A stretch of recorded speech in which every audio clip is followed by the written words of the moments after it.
Hello friends, स्वागत है इस नए वीडियो में। इस वीडियो में बात करने वाले हैं यूपी पुलिस सब इंस्पेक्टर के बारे में। इसका फॉर्म जो है ऑनलाइन फिलअप होना स्टार्ट हो गया है। इसका स्टार्टिंग डेट 7 जनवरी 2024 से रखा गया है और इसका लास्ट डेट जो है 28 जनवरी 2024 को रखा गया है। ठीक है, तो चलिए इसका फॉर्म कैसे फिलअप किया जाता है उसके बारे में बात करते हैं। सबसे पहले इसमें देख लेते हैं कितना वैकेंसी निकाला गया है। तो इसमें जो है सब इंस्पेक्टर पुलिस के लिए जो है टोटल 268 पोस्ट निकाला गया है, जिसमें जनरल के लिए 114 पोस्ट है और इसमें ईडब्ल्यूएस के लिए जो है 25 पोस्ट निकाला गया है। इसी प्रकार से सभी का जो है यहाँ पे पोस्ट बांटा हुआ है। यहाँ पे असिस्टेंट सब इंस्पेक्टर पुलिस का जो है यहाँ पे 449 पोस्ट निकाला गया है। उसके बाद अकाउंट्स के लिए जो है 204 पोस्ट निकाला गया है। ठीक है, ये सब में आपको कंप्यूटर क्वालिफिकेशन, टाइपिंग वगैरह सब कुछ खोजा जा रहा है दोस्तों। तो इसमें मिनिस्ट्रल और अकाउंट्स में आप जो है टाइपिंग डाल सकते हैं। अगर आपके पास हिंदी टाइपिंग 25 की स्पीड और इंग्लिश टाइपिंग है तो यहाँ पे आप डाल दीजिएगा।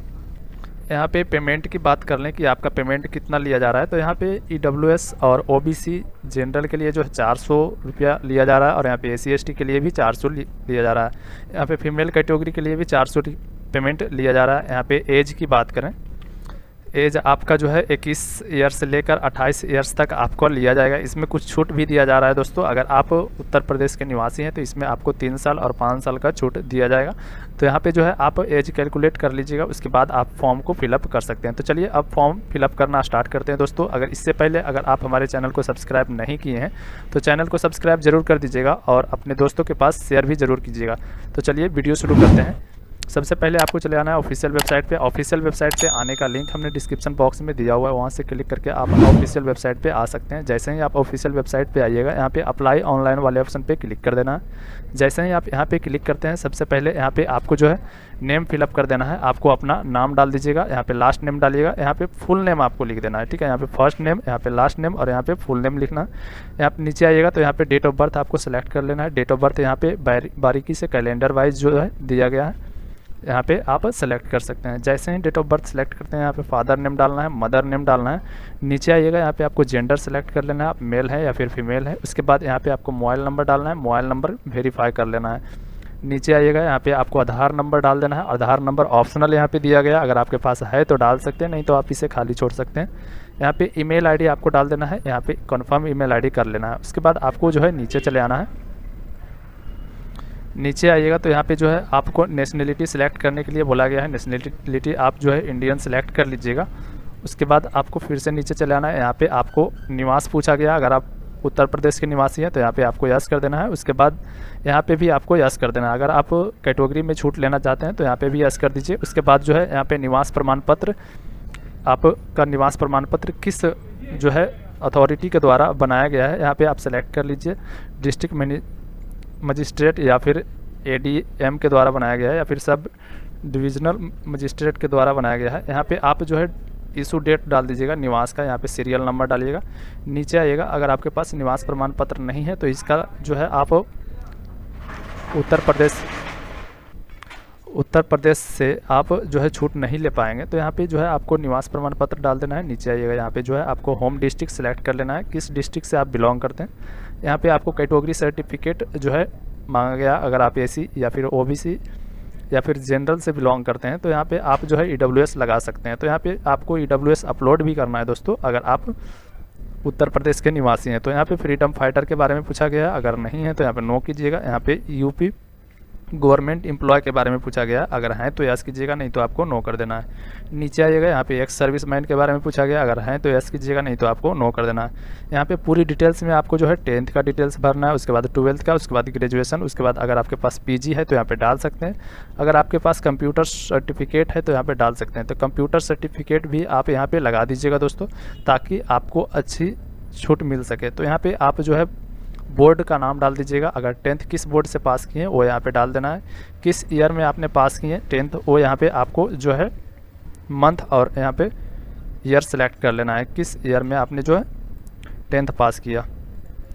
उसके बाद यहाँ पे आपको पास सेलेक्ट कर लेना है, यहाँ पे रोल नंबर डाल देना है, सीरियल नंबर आपको यहाँ पे डाल देना है। मार्कशीट का सर्टिफिकेट नंबर या फिर सीरियल नंबर यहाँ पे डाल सकते हैं।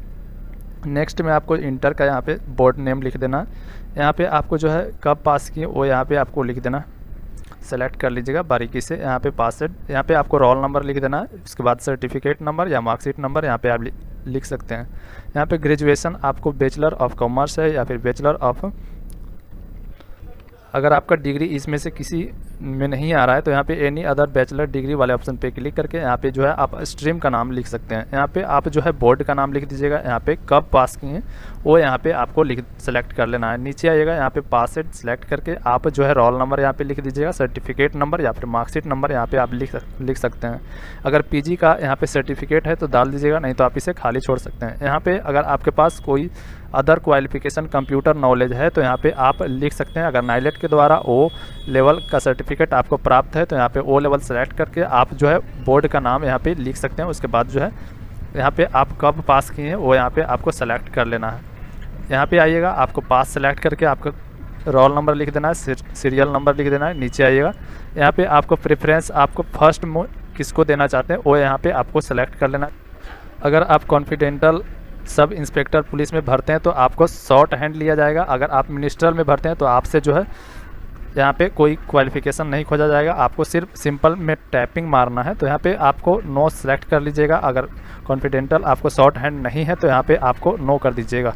नीचे आइएगा तो यहाँ पे पूछा गया है अगर आपके पास नाइलेट संस्था के द्वारा बैचलर ग्रेजुएशन पास हैं तो यहाँ पे आप यस सेलेक्ट कीजिएगा, नहीं तो आपको नो यहाँ पे सेलेक्ट कर देना है। उसके बाद अगर आपने यूजीसी बोर्ड के द्वारा जो है ग्रेजुएशन या लॉ किया हुआ है तो यहाँ पे आप यस सेलेक्ट कर सकते हैं, नहीं तो आप इसे नो सेलेक्ट कर लीजिएगा। नीचे आइएगा, यहाँ पे पूछा गया है कि क्या आपने ट्यूटोरियल आर्मी 2 साल का किया हुआ है तो यहाँ पे आपको यस कर देना है, नहीं तो आप इसे नो कर सकते हैं। यहाँ पे जो है एनसीसी का बी ग्रुप का सर्टिफिकेट है तो यहाँ पे यस कीजिएगा, नहीं तो आपको नो कर देना है। नीचे आइएगा, यहाँ पे आपको एड्रेस फिलअप कर देना है। एड्रेस में आपको करस्पॉन्डेंस एड्रेस यहाँ पे विलेज लिखिएगा, पोस्ट लिखिएगा और पुलिस स्टेशन इसी में आपको इंक्लूड कर देना है। नीचे आइएगा, यहाँ पे जो है सिटी या विलेज का नाम यहाँ पे आपको लिख देना है। नीचे आइएगा, यहाँ पे आपको स्टेट सेलेक्ट कर लेना है, किस स्टेट से आप बिलोंग करते हैं। उसके बाद यहाँ पे आपको डिस्ट्रिक्ट सेलेक्ट कर लेना है। नीचे आइएगा, यहाँ पे आपको पिन कोड डाल देना है। उसके बाद परमानेंट एड्रेस और करस्पॉन्डेंस एड्रेस दोनों सेम है तो यहाँ पे सेम एज वाले ऑप्शन पे क्लिक करके आप जो है प्रीव्यू एंड सबमिट वाले ऑप्शन पे क्लिक कर सकते हैं। जैसे ही प्रीव्यू एंड सबमिट कीजिएगा आपका जो है यहाँ पे शो करने लगेगा कि अगर आपका किसी प्रकार का दिक्कत है तो आप बैक जाके एडिट कर सकते हैं। दोस्तों चलिए हम प्रीव्यू करके आपको दिखाते हैं। जैसे ही आप प्रीव्यू करते हैं यहाँ पे जो है आपके पास पूरा डिटेल्स खुल करके चला आएगा। अगर किसी प्रकार का दिक्कत है तो सबसे नीचे चले आइएगा। नीचे आने के बाद यहाँ पे एडिट रिकॉर्ड का ऑप्शन दिया गया है, यहाँ से आप बैक जाके एडिट कर सकते हैं, नहीं तो यहाँ पे टर्म एंड कंडीशन को एक्सेप्ट कर लीजिएगा। उसके बाद जो है आपको सबमिट वाले ऑप्शन पे क्लिक कर देना है। सभी टर्म एंड कंडीशन को एक्सेप्ट कर लीजिएगा। उसके बाद कैप्चा जो शो कर रहा है ये कैप्चा को यहाँ पे लिख करके आप सबमिट एंड नेक्स्ट वाले ऑप्शन पे क्लिक कर सकते हैं। जैसे ही आपका रजिस्ट्रेशन यहाँ पे सक्सेसफुल हो जाता है, यहाँ पे आपका रजिस्ट्रेशन स्टेटस शो करेगा। उसके बाद आपको यहाँ पे रजिस्ट्रेशन नंबर शो करेगा। यहाँ पे एक्टिव थॉट ओटीपी वाले ऑप्शन पे क्लिक करके आप जो है अपना ओटीपी को एक्टिव कर सकते हैं। उसके बाद ही आप फॉर्म को फिलअप कर सकते हैं या फिर फॉर्म फिलअप करने के बाद आपको ओटीपी एक्टिव कर लेना है। ठीक है, तो यहाँ पे आप एक्टिव ओटीपी कर लीजिएगा, तभी जो है आपका फॉर्म फिलअप सबमिट हो पाएगा। लॉगिन करने के बाद आपको पेमेंट का ऑप्शन शो करेगा। दोस्तों यहाँ पे पेमेंट करने के बाद जैसे ही आपका पेमेंट सक्सेसफुल हो जाता है उसके बाद आपको जो है यहाँ पे फ़ोटो अपलोड करने का ऑप्शन खुल करके चला आएगा। यहाँ पे जैसे ही आपका फ़ोटो अपलोड करने का ऑप्शन खुलता है यहाँ पे आप डिजी लॉकर के माध्यम से फ़ोटो और साइन को अपलोड कर सकते हैं।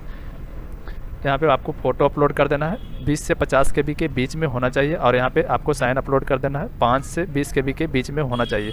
जैसे ही आपका फ़ोटो और साइन जो है अपलोड हो जाता है यहाँ पे आपको नीचे चले आना है। नीचे यहाँ पे जो है आपको 10th का सर्टिफिकेट अपलोड कर देना है और यहाँ पे आपका 20 से 100 KB के बीच में होना चाहिए। यहाँ पे आपको जो है 12th का सर्टिफिकेट अपलोड कर देना है, 20 से 100 KB के बीच में होना चाहिए। यहाँ पे आपको जो है ग्रेजुएशन का सर्टिफिकेट अपलोड करना है, अगर आपके पास नहीं है तो यहाँ पे मार्कशीट आप अपलोड कर सकते हैं 20 से 100 KB के बीच में। यहाँ पे EWS या फिर SC ST OBC यहाँ पे आपको कैटेगरी सर्टिफिकेट अपलोड कर देना है। नीचे आइएगा, यहाँ पे निवास प्रमाण पत्र आपको अपलोड कर देना है। उसके बाद जो है नीचे कंप्यूटर सर्टिफिकेट अपलोड कर सकते हैं। उसके बाद आपको फाइनल सबमिट वाले ऑप्शन पे क्लिक कर देना है। दोस्तों जैसे ही आप फाइनल सबमिट वाले ऑप्शन पे क्लिक करते हैं आपका जो है फॉर्म सबमिट हो जाता है। जैसे ही आपका फॉर्म सबमिट होगा आपको साइड में डाउनलोड का ऑप्शन शो करके चलाएगा। दोस्तों यहाँ पे आप फॉर्म को डाउनलोड कर सकते हैं और उसे प्रिंट आउट करके रख सकते हैं। अगर वीडियो अच्छा लगे दोस्तों तो वीडियो को लाइक कीजिएगा और अपने दोस्तों के पास शेयर जरूर कीजिएगा। तो चलिए मिलते हैं फिर अगले वीडियो में, तब तक के लिए धन्यवाद।